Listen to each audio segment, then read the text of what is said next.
Good morning, my brothers and sisters. Yes.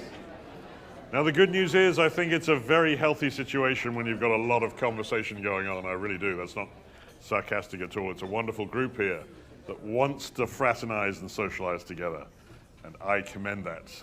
But we have also a privilege to turn to the Word of God, and so let's not be slow in that. Let's jump straight in. Wonderful to be here again. More leading ladies this morning. You think I'd have learned to say that title by now. This morning we're going to look at Deborah and also at Jael.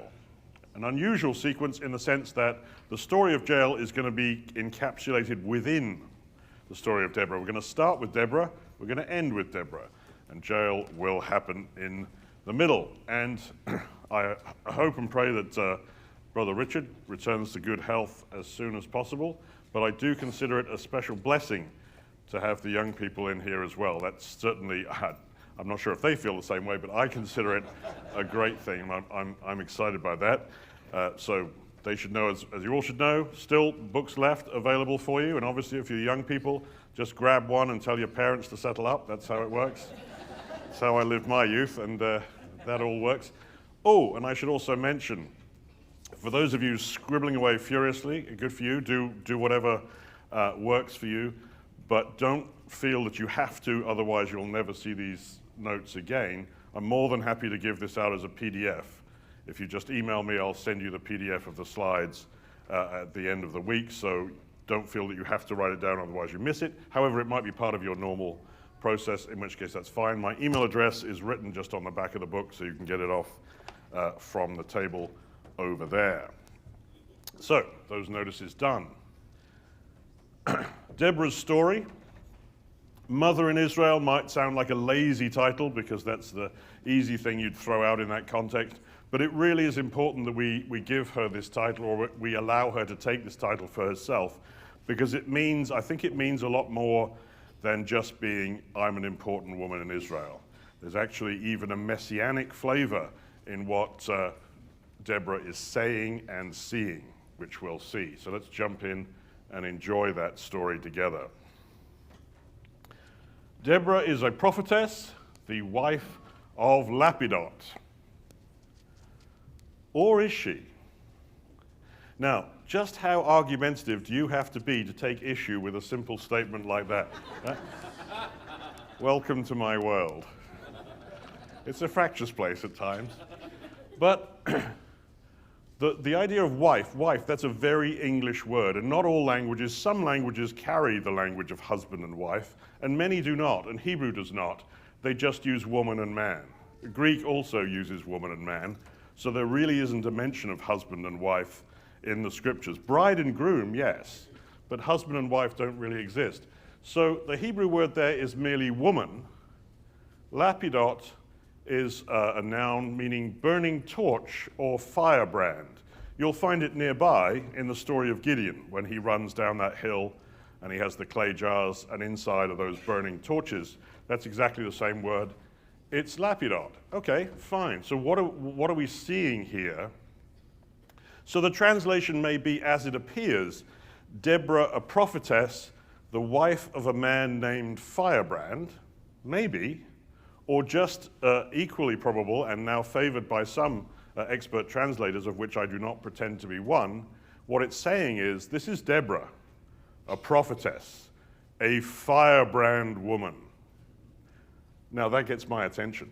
Right. And I suspect, given what we know about her and the fact that no husband ever appears in the text, that is actually, we're talking about a single woman, not that that matters that she's single, but what matters is this is a woman of a firebrand nature.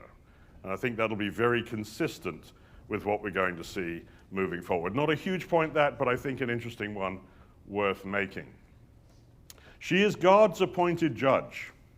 That's pretty huge. Now, Deborah, a prophetess, was judging Israel at that time. She held court under the palm of Deborah. Now, there's a hint, because if she were married with property, that would be the palm of Lapidot, presumably. That would be the culturally appropriate way to label it. But it's the palm of Deborah. So I suspect there is no husband present in the hill country of Ephraim. And she's therefore leading the people, in the judiciary, and leading the people in terms of the military, the commander of the armed forces, a man named Barak. And Deborah brings the message of God, which is her role, to the military leader. Has not the Lord, the God of Israel, commanded you, Barak? Go, gather your men at Mount Tabor, bring 10,000 from the tribe of Naphtali and the tribe of Zebulun to go fight against a Canaanite invasion. Barak balks. He simply says, I'll paraphrase, I'm not going to go unless you hold my hand. If you go, I'll go. If you don't go, I don't go. That's a pretty poor response from the commander of the armed forces. I might say the same thing, but I'm not about to command an army anytime soon.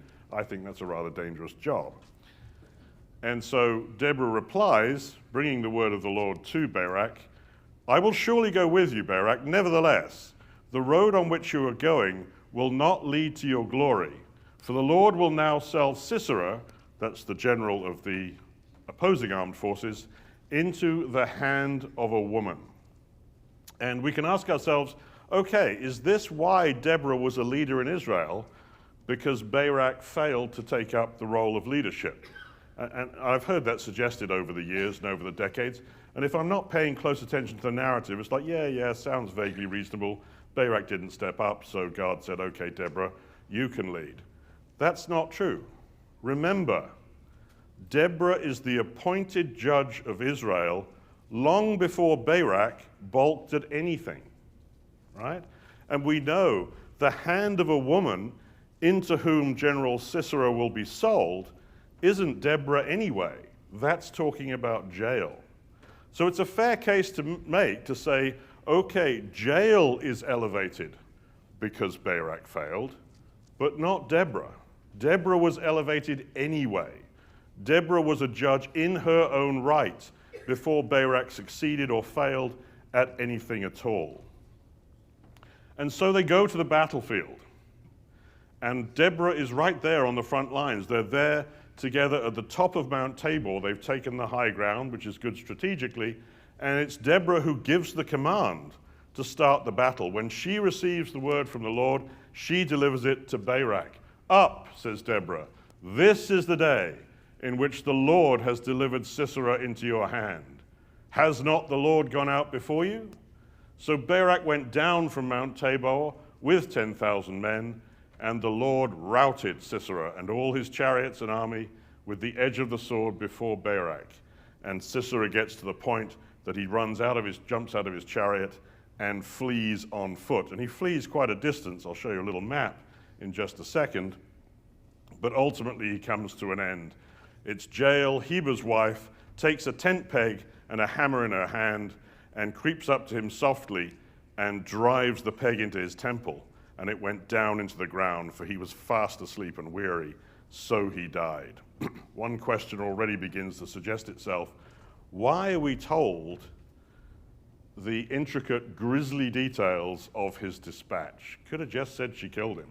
I mean, I'm not squeamish, but why do we need to know all these details of a specific head wound, a single head wound that took him out? Do we need to know that?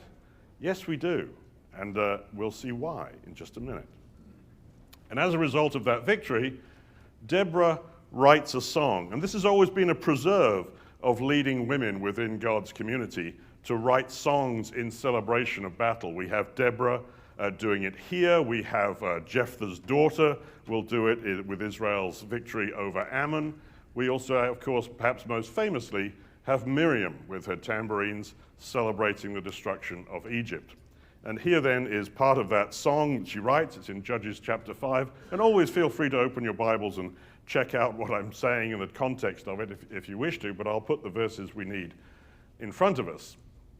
From Ephraim, their route, they marched down into the valley, following you, Benjamin, with your kinsmen. From Machir marched down the commanders, and from Zebulun, those who bear the lieutenant's staff. The princes of Issachar came with Deborah, and Issachar faithful to Barak. Into the valley they rushed at his heels.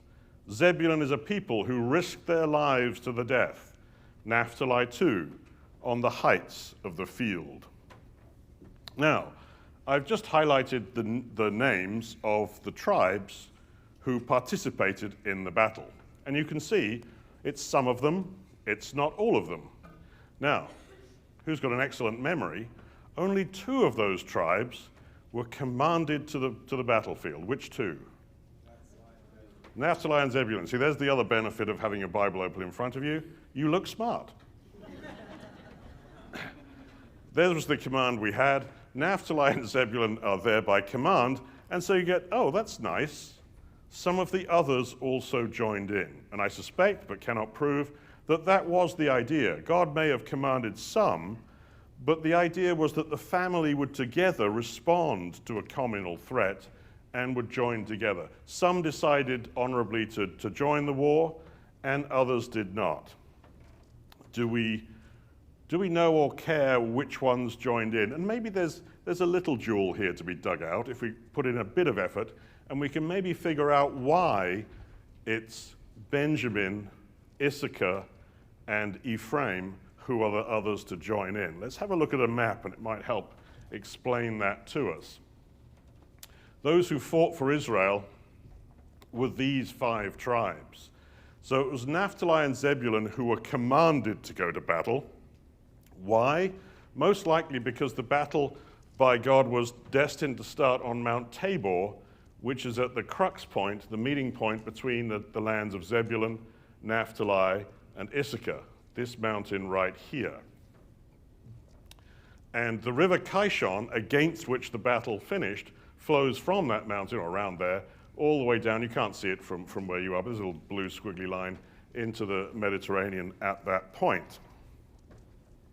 And then the tent of Jael gives an idea of how far Sisera went by foot from the banks of the Kishon all the way northeast. And he's deliberately going to this place. He's got a plan to go there. He's not just running away willy-nilly. He's got a plan to go here, and this is the point where he's dispatched by Jael. So then, those are the tribes that have joined in. And the next tribe to join in is Issachar. Okay, well, that now makes sense. We can kind of figure out why that's true, because Issachar can physically see Mount Tabor from their land. So they see the faithful from Zebulun and Naphtali assembling on the mountain that borders their land, and they decide to join. So it makes sense that Issachar would join the battle, and good on them for so doing. And the other 2 tribes to join in are down here, Ephraim and Benjamin. Now, why those 2? And perhaps we can figure out that fairly easily too, because Deborah judged the people from the palm of Deborah, which is there. It's near Bethel. It's on the absolute border between Ephraim and Benjamin. So these people would have seen and associated Deborah as like, yeah, she's our prophet, she's our judge, she's our leader. And that influence apparently didn't spread over all 12 tribes, but it would have spread most intensely there. As Deborah judges cases, how many did she hear from this part of Manasseh? Probably not many. I should imagine that the bulk of the cases she judged on a day-to-day basis would have come from the locale. So when we look at the map, it's like, okay, I get it, I see. Because of where the battle started, and because of who went to fight it, you can figure out it's going to be these 5 tribes that are involved. And that's good news, in the sense that there was that sense of fraternity and camaraderie amongst those 5 tribes, and it's also bad news that it only had a short wingspan, that influence, that sense of fraternity, did not spread throughout the land, only in those 2 localized regions that were automatically involved. And for that reason, Deborah's triumphant song also contains criticism, and she criticizes those that didn't show up.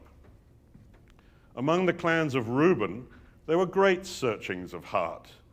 Why did you sit still among the sheepfolds to hear the whistlings for the flocks?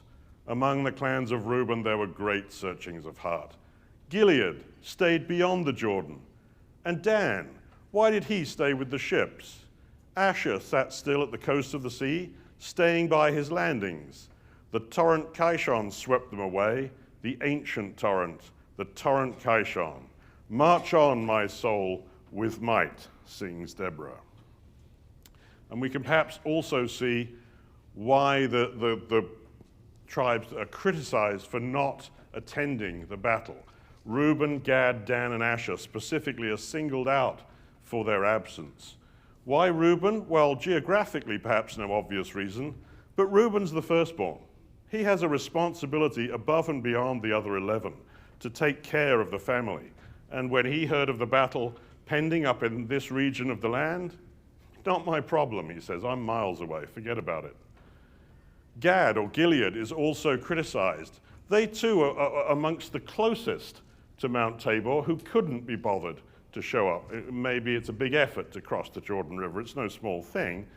And there was actually a covenant made when they first entered the land. Do you remember?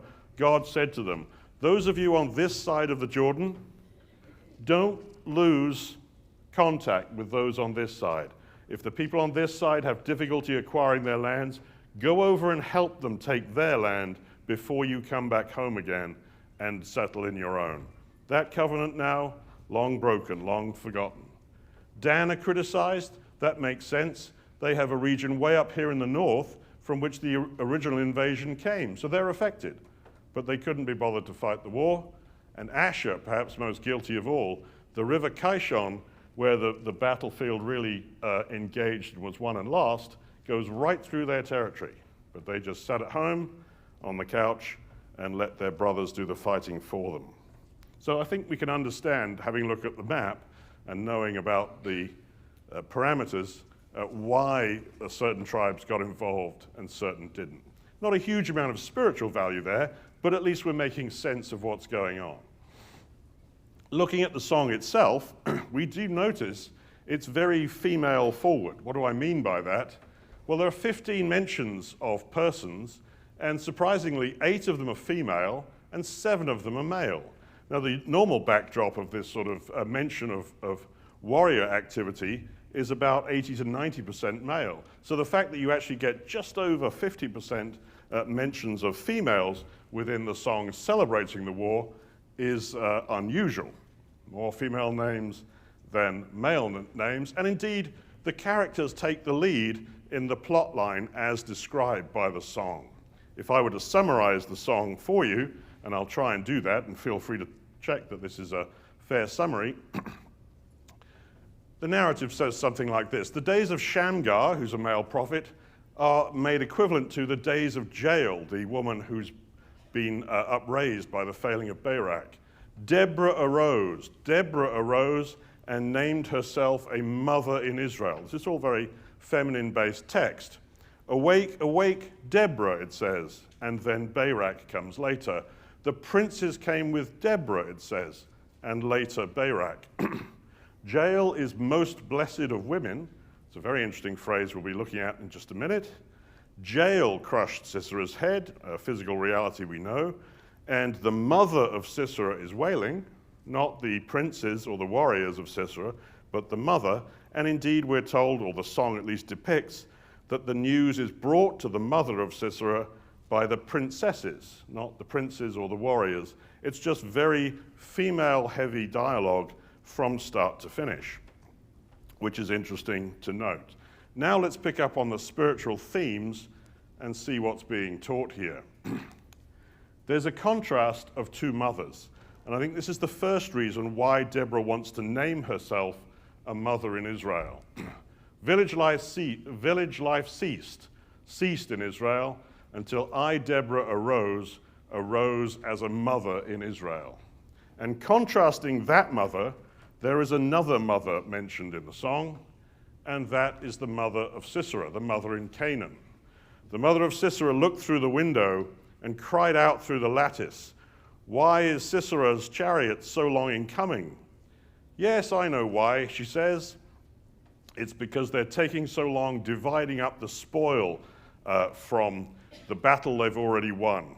To every man a girl or 2, she says." And that's quite a violent language there. The word for girl, it's not quite so sensitive. It's the word for womb, which shows you what the soldiers were expected to do when they'd slaughtered the men. They were there to abuse the women that they found. "Let Sisera find a girl or 2, says the mother of Sisera. What then do we learn? Well, this is to state the obvious, but it never hurts to state the obvious sometimes. The mother in Israel is a woman of God. Her children prevail and live. The mother in Canaan represents an ungodly society. Those children are destroyed. And there's rather a delectable irony contained in the latter case.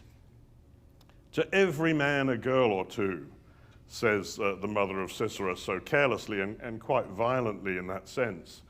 And, well, Sisera did indeed meet a girl or two. He met two girls. He met Deborah, who outmaneuvered him from the top of Tabor, and he met Jael, who stapled his head to the planet and thereby ended his life. So sometimes you just have to say, be careful what you wish for. Meeting a girl or two isn't always the greatest thing that can happen to you. And now that we've said that, we're going to step away from the life of Deborah. We're going to come back to it in a minute. And we're going to just segue into Jael's story, having introduced her particular act. Here we are then. Who is Jael? Jael is the wife of Heber the Kenite. Or is she? We've been here before, haven't we? A little bit of deja vu for you. The Kenites are traitors to Israel because they colluded with Jabin, the king of Hazor. They colluded with the Canaanites. And so as a consequence, they provide a backup. They provide an exit, a plan B. If Sisera should somehow lose on the battlefield, and he shouldn't with 900 iron chariots, if he can make it to the camp of the Kenites, then he'll have safe passage back to safer lands like Hazor and within more Canaanite-held territory to get out of there.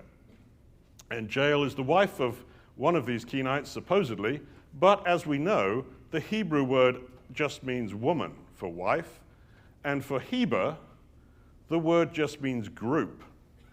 So it could be, the translation as it appears, that Jael is the wife of a Kenite man whose name is Group. Fairly unlikely, but it could be true. Or rather, just the more simple comment that this is saying Jael is a woman of this Kenite group, that she's within the Kenite group. She is living among these traitors to Israel. Is she herself one of the traitors? By no means, as we discover. In fact, Jael, as its own name, probably almost certainly means mountain goat as a single syllable. But were it broken into two syllables, Ya'el, it is, of course, Yah or Yahweh is God. So we have the chance that what we're learning here from these names is Jael is the one whose God was Yah, living among the Kenites, the traitors to Israel. So already we get introduced to her situation. It's one of tension. She doesn't live a comfortable life. She has an entirely different devotion. Memories of Rahab, perhaps. Rahab, I guess, was the traitor, if you like, to Canaan, having sold her heart to the God of Israel, living among the Canaanites. And Jael is the sort of same thing, the inverse, the one who's faithful to the God of Israel, living with Israel, amongst a group of traitors. Let's look at her story. Jael came out to meet Sisera. Let's stop there, because we should notice something really important. And what I want you to, when we read the Bible, we know what's going to happen because we read it before, and there you have it, and this is how the story develops. But some things should be a real surprise. Just like the biblical focus following Hagar into the desert when it should have stayed with Abraham and Sarah, so here, remember, Jael has no idea Sisera is coming, right? She hasn't seen newsflash on the Wi-Fi, right? I mean, the battle has raged and Sisera has lost. Jael doesn't know that. She's just at home doing whatever she's doing on that wet Thursday morning or whatever it was. She's just living her life. Into the camp comes General Sisera. That's someone she will have recognized because they that group of Kenites had made a pact with Sisera and Hazor and others such. So she'll recognize him, but she wasn't expecting him. He's come. Why has he come there? Because this is his plan B. This is his exit plan. This is the group of traitors to Israel that will get him safely out of there. And he just walked into camp. Think. How long does she have to make a decision? Within what? 60 seconds, 90 seconds? He's going to be seen by someone else, welcomed by the group, safely ensconced in a group of traitors who'll spirit him away. She has seconds to make a decision. We can read the story nice and slowly, but the moment she sees him, she might literally drop what she's doing, act or don't act. You've seconds to change the world or not. And she acts. Turn aside, my Lord, turn aside to me. Have no fear. These are classic words, aren't they? When anyone says to you, have no fear, 9 times out of 10 you should be terrified, of course. So she didn't edit that out. But anyway, but he turned aside to her into the tent of jail, not the tent of the man called group, not the tent of the husband. There is no husband, right? He's not there. This is just a woman of the Kenite group. Turned aside into a tent, she covered him with a rug. He said to her, please give me water, for I'm thirsty. So she opened a skin of milk. He asked for water, she gave him milk. Now, why did she give him milk? Any takers? Yeah, it's not just an old wives' tale, it's well-verified, genuine science. Milk has an amino acid called tryptophan, and tryptophan is a neural suppressor. It relaxes you. If, however, you're already completely exhausted, it will for certain put you to sleep. So she's drugged him, basically, just using simple milk. Give me water, she gives him milk, puts him to sleep, takes a tent peg and a hammer in her hand, goes to him softly, not to wake him up, drove the peg into his temple, and he died. The road on which you are going will not lead to your glory, Barak, for the Lord will sell Sisera into the hand of a woman. And this is the fulfillment of that prophecy. This is the glory of killing Sisera, which was set and arranged and predestined, if you will, for Barak. But then Barak, using his free will, took a path where God said, okay, then you don't want that. I'll give it to someone else. It's given to Jael. And it's a very important action and a very important blessing. As a result, Jael is the most elevated person in the song, although there are much better consequences than that. Let's just have a look at the song. Quick breakout of nerdiness here. I tried an equation a couple of days ago and it still got shot down. I'm going to be in huge trouble with a pie chart, right? We'll see if I can escape with this. This is representing the words of the song. These are the words of praise about God. Over here in the dark green, the words of praise for Deborah. This largest section, written by Deborah but under the inspiration of God, is reserved for praise of Jael. This for praise of Barak. This for praise of the male warriors. And lastly, the red section is actually the curses that are brought upon those who are too cowardly to show up. So that's a nice way. I like to look at it. I'm a very visual person. I'm like, okay, I see. Jael is very well blessed in this song, at least. Not that it's the greatest blessing of all time, just to have a song written about you. But to break it down, 60% of the song praises God and or leading ladies. 25%, exactly 1/4, praises the male warriors in the battle, and 15% curses the cowards. And let's look more deeply to get some spiritual value out of what's actually said. Deborah sings, most blessed among women be Jael. Most blessed among women. With whom do you associate that clause? Mary, right? Mary, the mother of Jesus. And Elizabeth says to Mary, blessed are you among women, and blessed is the fruit of your womb. And if you have any connections with the Catholic community, of course, that's a very important phrase that they will repeat ad infinitum, really, as they proceed, for example, through their rosary or whatever. But the interesting thing to note, that blessing belonged to Jael long before it was Mary's. It's Jael's blessing. We might know it as Mary's, but that's just an inheritance. Look at the presence of, again, female forward here. It's not just a blessing given to 2 women, it's a blessing given to 2 women by 2 women. How unusual is that? It's Deborah who gives the blessing to Jael, it's Elizabeth who gives that same blessing to Mary. But it gives us a link between Jael and Mary. And Mary, of course, is the mother of Messiah, which gives us an implied link between Jael and the mother of Messiah. Jael is being built into a mother motif just by this structure. That's going to be important. Now, ultimately, historically, the other person who's mother of Messiah is Eve. That's straight out of Genesis 3. Eve is named, "You will be the mother of Messiah." So you have the direct mother, and you have the indirect or precedental mother. And that means we now, just from this structure, there's an implied link between Jael and Eve via these shared blessings and via these shared experiences. Why is that useful? It's useful because now we see why we needed to know how Sisera died. Look, God said to the serpent, the enemy of all mankind, "You are cursed. He, the seed of the woman, shall bruise your head. He will kill you with a head wound, and you shall merely bruise his heel." Messiah will crush the head of the enemy of God's people. The serpent represents the enemy of all God's people for all time, and only Jesus can fulfill this. But as is so often the case, we're shown little precursor fulfillments of this promise, of the Eden covenant. She struck Sisera. She crushed his head. That's why we're told this. Sisera was the enemy of all God's people in the sense that he was the commander of the armed forces.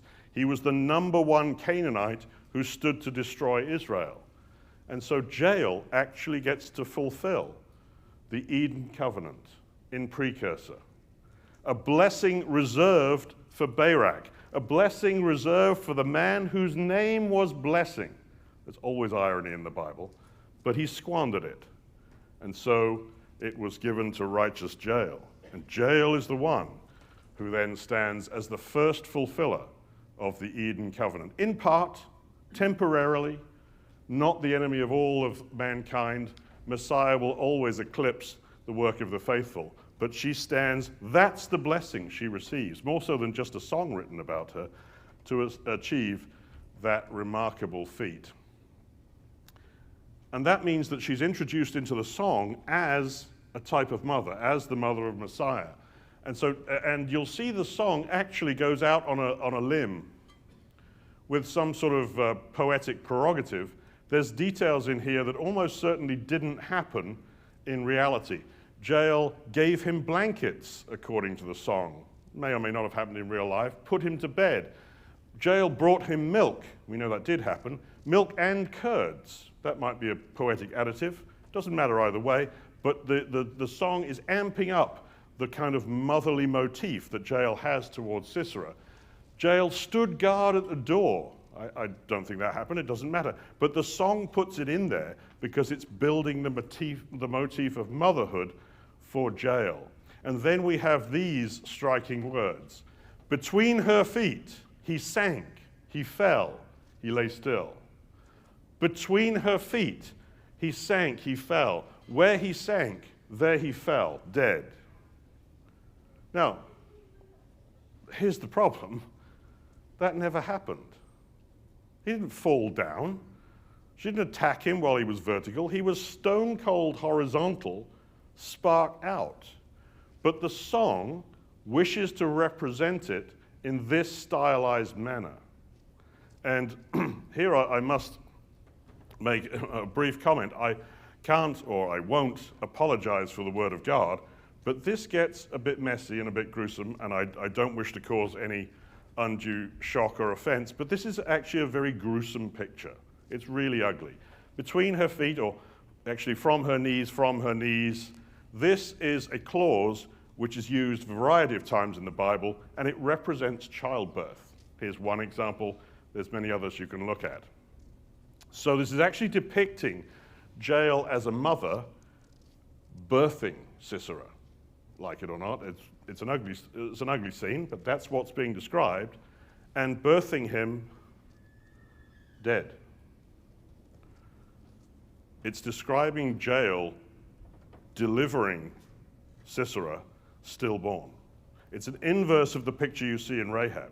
Rahab delivers the whole nation of Israel to live in the land before God.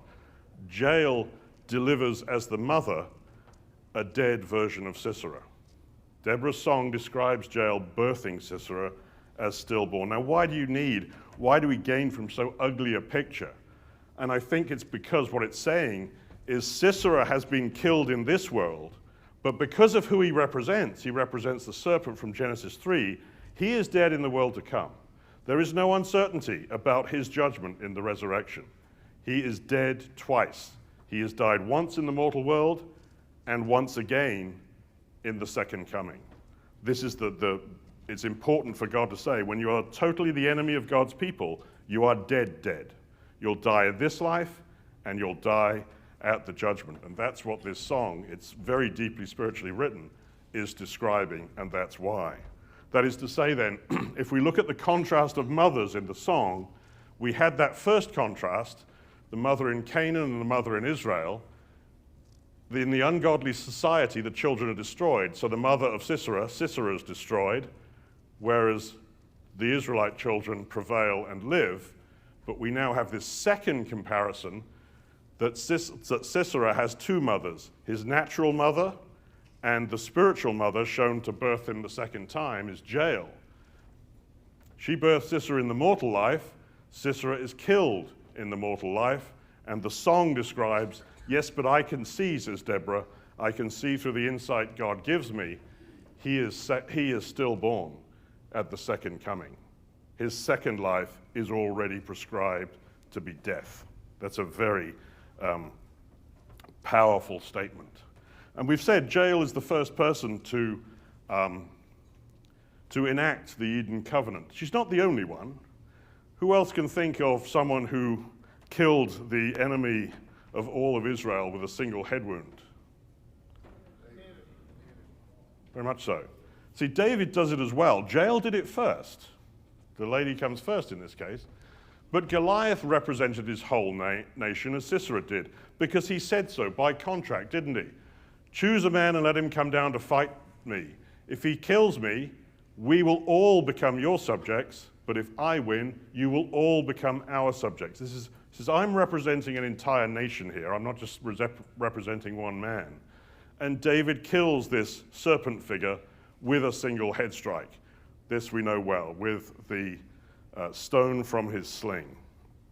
And the reason I pulled David into this discussion is I was in Australia a couple of years ago and I was presenting a rather earlier form of these classes, and a brother asked me, do you see any similarities, any generic structure with the achievements of these leading ladies?